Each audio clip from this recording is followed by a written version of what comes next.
Tapos yung kudra sa gulay sa sa lata. Yan.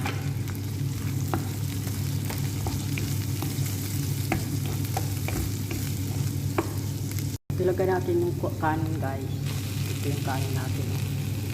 Inalo ko yung doktor. Sayang naman itapon. Ayan.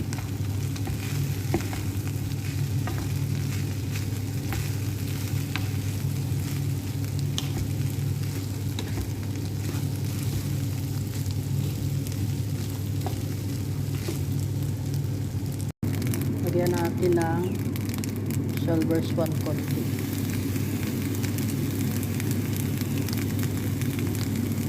Ayan. At itong itlog.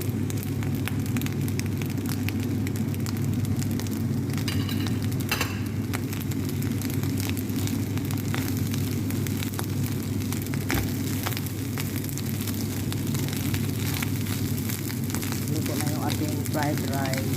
Ayan. Ito yung aming kainin ng ating alaga.